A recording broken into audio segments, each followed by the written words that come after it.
Hello and welcome to Neo Psychology with me, your teacher, Mr. Neo, the channel where I teach you online psychology lessons to my wonderful students. Today we're continuing with research methods, control of variables, number 3. We're doing control of variables number 3. Let's get started, shall we? Loads of variables to control. Starter. I wanted to find out what's the average amount of kilograms a human can bicep curls. That's one of them. So I went to the gym and conducted my study with the 20 buffest, muscly men I could find. Sounds like my fantasy. Oy, oy. I'm joking. What? From my results, I concluded that the average amount a human can bicep curl is 50 kilograms. That's the average any human can bicep curl according to my research. What was wrong with my study? What was wrong with my study, do you reckon? That's the questions that we're going to be looking at today, right? So, let's have a look at our learning objectives. Number 1, show comprehension and apply knowledge of mundane realism. What is that?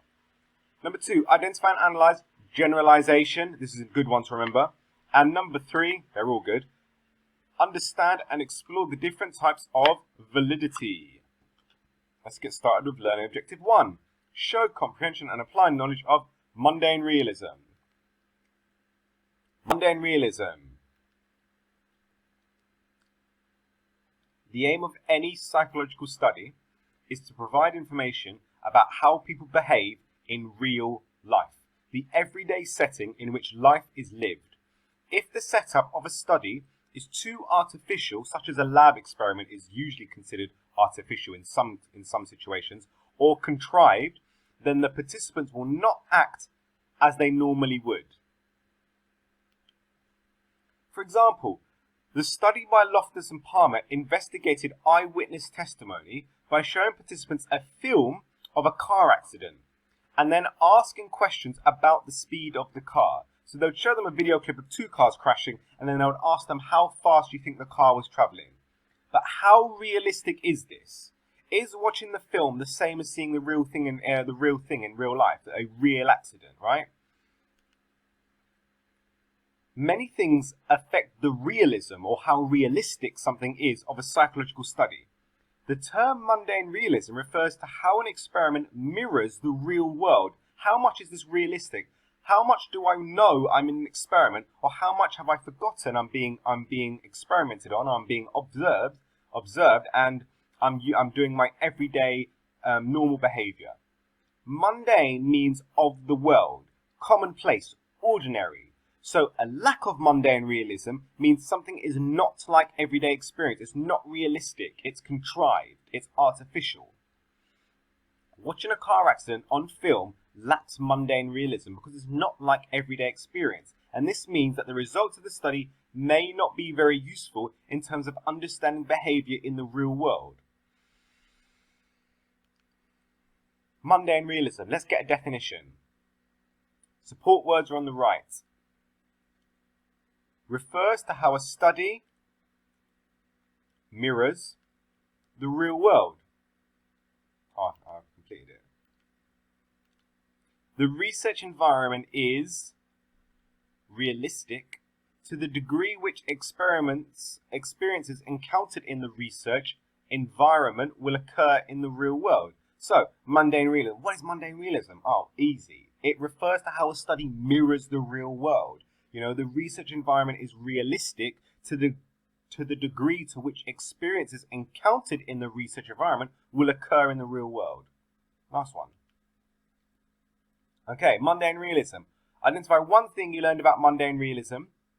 Why do you think learning about mundane realism is important? And how does mundane realism apply in real life? Again, what questions has mundane realism raised for you? What are you wondering about? You got any questions? Write them down, put them in an email, put them in the comment section, right? Maybe I'll answer them. Maybe another student will answer them if they're smart. We're all smart. Number 1, show comprehension and apply knowledge of mundane realism. Are we happy to tick that one off? You better be, bruh. Number 2, identify and analyze generalization, right? It's important to know this one because it's really good to use this in a evaluative point in other exams, in other questions. Generalization. what is the point of realism? Why do we need it to be realistic? Why is it important that a piece of research is realistic for participants? The point of realism in psychological research is to be able to generalize the results beyond that particular unique research setting, in particular to be able to understand behavior in everyday life, the real world. If the materials used in the study are contrived or unrealistic, such as film clips, then the behavior observed may lack realism. So this is an example of Ash's study. Which line looks the same length as the example line? And then she comes out with, that's a weird question, right? That is a weird question if someone was to ask you, right? It's not realistic. It's not like everyday life, is it? When does this ever happen to you? Very rarely, if ever. If the environment in which a study is conducted is contrived or artificial or unrealistic, and especially if participants are aware they are being studied, their participants' behavior may lack realism. Just like normal, Mr. Smith. Why is that dude filming? Even if the environment and materials are natural or real, i.e. high realism, a study can still lack generalizability. For example, if all participants in a study are American university students, it may not be reasonable to generalize the findings to the behaviors of all people because Americans and students have unique characteristics that may set them apart in some ways from other people. The question psychologists are always asking themselves is, to what extent can I generalize these findings to everyday life? Generalization is being able to generalize the findings to the rest of the population. Why couldn't I generalize my findings from my experiment in the start with the muscly men to the rest of the population? Because the sample wasn't fair, right? I had a sample of really muscly men, right? Therefore, they could bicep curl a lot more than the average person would find, even though my research found that the average amount someone could bicep curl was 50 kilograms. Therefore, the average person, whoever it was when I stopped on the street, according to my research, they could probably bicep curl on average 50 kilograms. That's not true, right? I can't generalize my findings to the whole population because my sample was biased, essentially. What you want to do is you want to remove all extraneous variables, all biases, so your findings can be generalized to the further population. But, for example, if I used all Americans, does that mean that the findings I have is going to be the same for English people? You could argue yes, because they also come from a Western society, but you could answer no, because no, Americans aren't exactly the same as the English. Could I generalize these findings to populations outside of America, maybe in an African country, an Asian country? Maybe, probably not though. University students, they're quite well educated university students, and they're of a certain age. Can I generalize these findings to older people that haven't gone to university? Maybe, maybe not, but we don't know. That's why you need to have a large sample size or a diverse sample size so you can generalize the findings. Otherwise, the findings that you find in your research, the results, they might go, yeah, that's all very well and good, but it doesn't apply to everyone. I can't generalize these. So generalization, it's applying the findings of a particular study to the wider population. Easy. Generalization, it's applying the findings of a particular study to the wider population. Question. I created the most perfectly realistic experiment possible. My experiment had high realism because the materials I used and the environment which I conducted the study were not contrived. My sample consisted of 20 white, male, American university students. Why might my results not be able to be generalized to the wider population? Think about that. My sample consisted of 20 white, male, American university students. Think about it. Write your answer down. Here we go. I may not be able to generalize my findings to the wider population outside of my experiment, even though the experiment itself had high realism, is because the sample is biased. The results I find may be generalizable to black, female, non-Western, uneducated, elderly people, but we don't know that. A broader sample needs to be taken. We can't generalize these findings. That's what generalization is. Whether my findings can be applied to the larger population. Identify one thing you learned about generalization. Why do you think learning about generalization is important? How does generalization apply in real life? And what questions generalization raise for you? What are you still wondering about? You got any more questions? Let me know. There we go. There's learning objective 2 done already. We are flying through this. Identify and analyze generalization. Tick it off for us, please. You've got to tap the screen. You tap it. There you go. Well done. Right, we're on to learning objective 3 now. To understand and explore the different types of validity.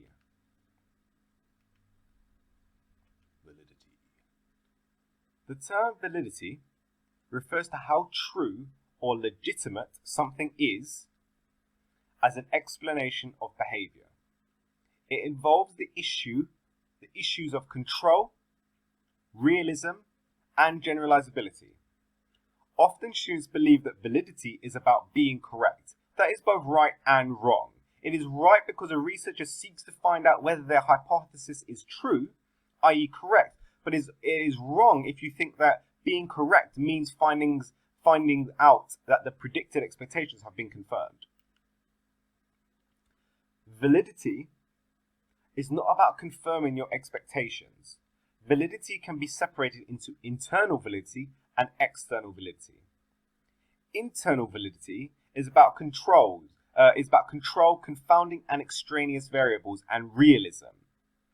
External validity is about being able to generalize the research participants to other people and situations, right? Generalizability, essentially. So, internal validity, let's start with. Internal validity concerns what goes on inside a study. It is concerned with things such as whether the IV produced the change in the DV or did something else affect the DV, such as confounding or extraneous variables. Whether the researcher tested what they intended to test. For example, if you're investigating intelligence and use an IQ test to determine intelligence, is an IQ test really an accurate way of testing intelligence? Is that a good way of operationalizing IQ? I might argue, yes, it is. Somebody else might go, no. I know my brother, for example, says, no, there's lots of different types of intelligence. It's not just about passing an IQ test. Intelligence might be in terms of like physical intelligence. Being able to do a handstand is a form of intelligence, he would argue. So therefore, an IQ test might not be a reliable way of testing intelligence, you would argue.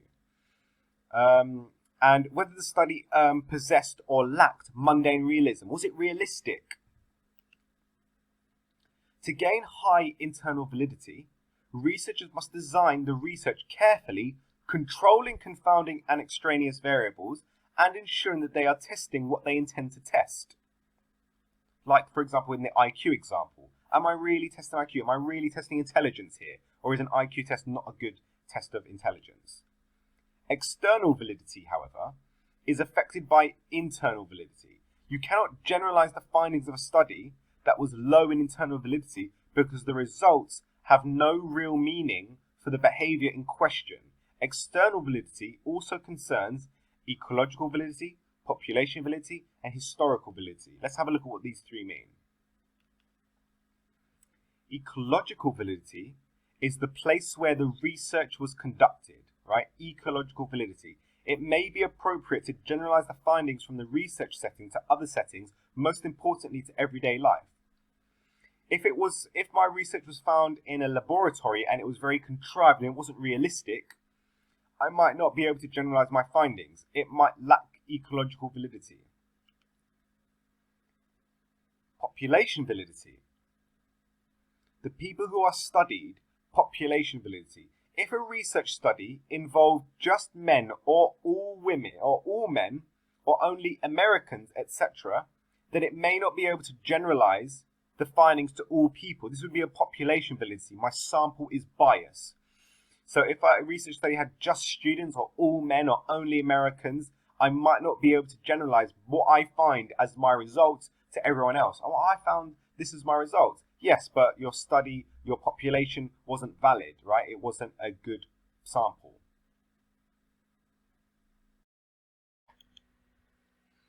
Historical validity. The historical period or historical validity. If a study was conducted in the 1950s, it may not be appropriate to generalize the findings to people today because many other factors affect behavior now. People have changed drastically since then. When you have a look at a study in the textbook and it goes, oh yeah, this was done in 1920, or bloody hell, it was 100 years ago. You know, how relevant is that today? It might still be relevant. People might act the same way as they did then. However, they might not, and they probably won't. So it's difficult. You might not be able to generalize those findings to a population today because there's historical validity that you need to consider as well. Here we go. Validity, internal validity, external validity. So, massive gap fill. Let's see if we can do it. Validity refers to whether an experiment, is that an option? An observed effect is a genuine one. Good start, sort of. Internal validity, the degree to which an observed effect was due to the experimental manipulation, or the IV, rather than other factors such as extraneous or confounding variables. External validity, the degree to which a research finding can be generalized to other settings, to other groups of people, population, to other settings, ecological, to other groups of people, population, and over time, historical. There we go. Validity refers to whether an observed effect is a genuine one. Internal validity is the degree to which an observed effect was due to the experimental manipulation, or the IV, rather than other factors such as confounding or extraneous variables. And external validity refers to is the degree to which a research finding can be generalized to other settings, whether that be ecological validity, other groups of people, population validity, or over time, historical validity. Ooh, we got a question. Application question. Validity. An area of study that has interested psychologists is massed versus distributed practice, i.e., whether learning is better if you practice something repeatedly all in one go, massed, or space your periods of practice, distributed. This topic has been studied in different settings. For example, study 1, participants were required to recall nonsense syllables on 12 occasions, spreading over either 3 days or 12 days. Recall is higher when spread over 12 days. This finding has been supported by subsequent research. Study 2. Post office workers had to learn to type postcodes either using massed or distributed practice. Distributed practice was again found to be superior. So question 1. Present arguments for why each of these studies could be viewed as having high or low external validity. Select one or more study you are familiar with and explain why you think the study might be high or low in internal or external validity. Let's have a look. So these are some of the answers that I gave. So for the study 1, which was remembering nonsense syllables, I put low internal validity. It lacked mundane realism, as when are you asked to remember nonsense syllables? When in life have you ever been asked to remember that? I got low internal validity again about operationalization. Is remembering nonsense syllables really an indication of learning, right? Is that really an accurate way of showing learning? And then I've also got low external validity, historical validity. The research took place in 1897 and may not be appropriate to generalize the findings to modern times, as many of the facts about human learning and behavior have changed. With the study 2 about the I'm going the wrong way. Study 2 was about the post office workers learning to type postcodes. About is that a good example of learning? So I got high internal validity, mundane realism, because post office workers do have to remember postcodes. So this is similar to real world, therefore high in realism. This is probably realistic to what they would have to do in their real world. High external validity or ecological validity. Experiment took place at their work and therefore may be appropriate to generalize the findings. So they probably acted more naturally in comparison if they were asked to do this in a laboratory. but I put low external validity, population validity. As it was only post office workers who participated, they may have better postcode memory or knowledge and therefore can't be generalized to post office workers. Oh yeah, our research found this average amount of people could remember the postcode, but these were post office workers, so obviously that might be skewed. And there we go, that was validity. Identify one thing you learned about validity. Why do you think learning about validity is important? How does validity apply in real life? And what questions has validity raised for you? What are you still wondering about? You got any questions? Let me know. Understand and explore the different types of validity. Ticket. Done. Onto the plenary now. Again, flashcards. All of these are really good words that you need to remember, okay? They're really useful, not just in research methods, in every single unit that you learn, okay? These are all terms that you will have to use that will help you with your AO3 evaluation.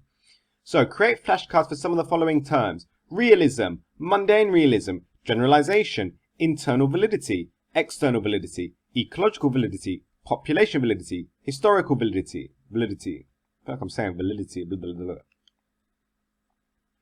Make notes for next lesson. Well done for making notes for today. Well done, my neo-psychologists. Great work today. Keep up the good work. Make the notes for next lesson. I've been Mr. Neo. God bless. And peace. I'm feeling like Will. I feel like a prince. I'm feeling myself. I'm loaded with bills. Cause I wasn't blessed with no Uncle Phil. Don't know how it feels. I wanted to flex. They told me to chill. I'm making a flip. My life is a flick. Now load up the film.